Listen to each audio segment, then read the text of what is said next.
নারী জাগরণের অগ্রদূত বেগম রোকেয়া সাখাওয়াত হোসেন 1880 সালের 9 ডিসেম্বর জন্মগ্রহণ করেন এবং 1932 সালের 9 ডিসেম্বর মৃত্যুবরণ করেন। বেগম রোকেয়া সাখাওয়াত হোসেনের জন্ম ও মৃত্যু উভয়ই 9 ডিসেম্বর হওয়ায় দিনটি বেগম রোকেয়া দিবস হিসেবে পালিত হয়ে আসছে। এই 9 ডিসেম্বর রোকেয়া দিবসটি নারী জাগরণের প্রতীক ও নারীদের অর্থনৈতিক, সামাজিক ও রাজনৈতিক স্বাবলম্বিতা অর্জন সহ অধিকার প্রতিষ্ঠার দিন।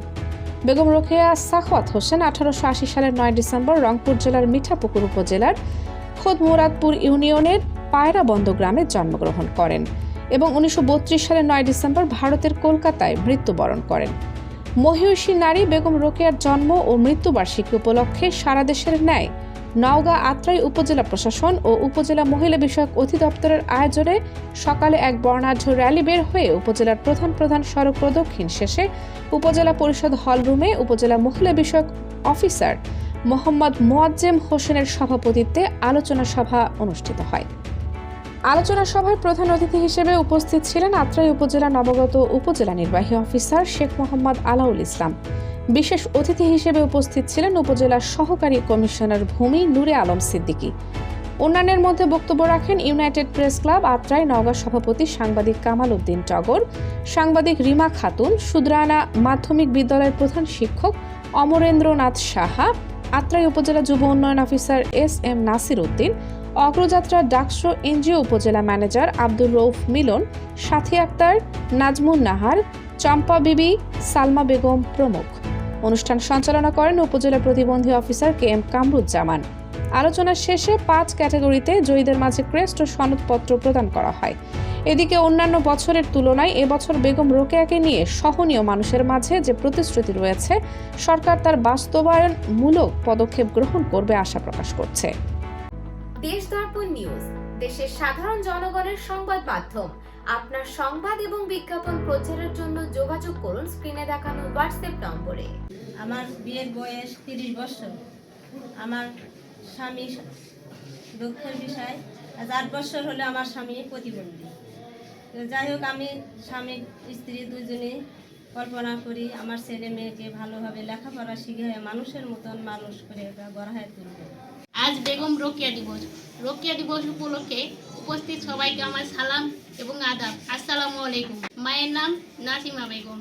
আমার বাবার বাড়ি হচ্ছে চাঁপাইনবাবগঞ্জ জেলা, রংপুর কমস্তাপুর উপজেলায় এবং রংপুর। আমার বাবা একটু অসচ্ছল ফ্যামিলি।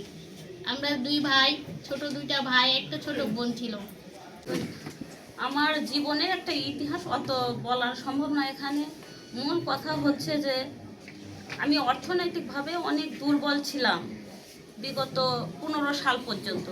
জেলা থেকে জেলা পর্যায়ে যায়, জেলা পর্যায়ে আবার বাছাই হবে, সেখান থেকে আবার শ্রেষ্ঠ যারা হবে 5 ক্যাটাগরিতে তারা যাবে বিভাগ পর্যায়ে। বিভাগে যারা এই 5 ক্যাটাগরিতে শ্রেষ্ঠ হবে তারা যাবে জাতীয় পর্যায়ে। 5 ক্যাটাগরির মধ্যে প্রথমে শিক্ষা ও চাকরি ক্ষেত্রে সাফল্য অর্জনকারী। উদযাপন অনুষ্ঠানে আলোচনা সভায় উপস্থিত সম্মানিত উপজেলা নির্বাহী অফিসার মহোদয় এবং আমাদের মাঝে উপস্থিত আছেন এসিডেন্ট স্যার এবং আমাদের মাঝে উপস্থিত আছেন এএও স্যার এবং অন্যান্য দপ্তরের কর্মকর্তা, সেই সাথে আমাদের উপস্থিত আছেন উপজেলা মহিলা বিষয়ক কর্মকর্তা সহ বিভিন্ন স্কুলের শিক্ষকবৃন্দ এবং কলেজের অধ্যক্ষ, সেই সাথে আমাদের সাথে আছে বিভিন্ন স্কুল পর্যায়ে এবং কলেজের ছাত্র ছাত্রীবৃন্দ। এবং প্রজ্ঞাপনের পরেও তিনি নিজেকে গড়ে তুলেছিলেন এবং সর্বশেষে মহিষী নারী হিসেবে নিজেকে তুলে ধরেছিলেন। তো এ পর্যায়ে বক্তব্য দেওয়ার জন্য অনুরোধ জানাচ্ছি। জন্ম এবং মৃত্যু দিবস এবং নারী দিবস উপলক্ষে আয়োজিত আলোচনা সভা, অনেকগুলো পয়েন্টে আলোচনা হয়েছে। এখানে এখনো নারীরা বিভিন্ন বিষয় পিছিয়ে, কেউ যৌতুক, বাল্যবিবাহ, পারিবারিক নির্যাতনের কথা বলেছেন। নারীদের স্বাস্থ্যের বিষয়ে কেউ হয়তো বলেন, নারীদের স্বাস্থ্য দিক দিয়েও আমরা অনেক পিছিয়ে আছি। সরকার বিভিন্ন সময় বিভিন্ন কর্মসূচি নেওয়ার ফলেও আমরা বিভিন্ন সূচকে এখন অনেক পিছিয়ে আছি। আজকে দিবসের যে প্রতিপাদ্য নারীর প্রতি সহিংসতা বন্ধ এবং ডিজিটাল নিরাপত্তা, আমাদের নারীরা বর্তমানে অনেক সাইবার থ্রেটের মধ্যে আছে। ইলেকট্রনিক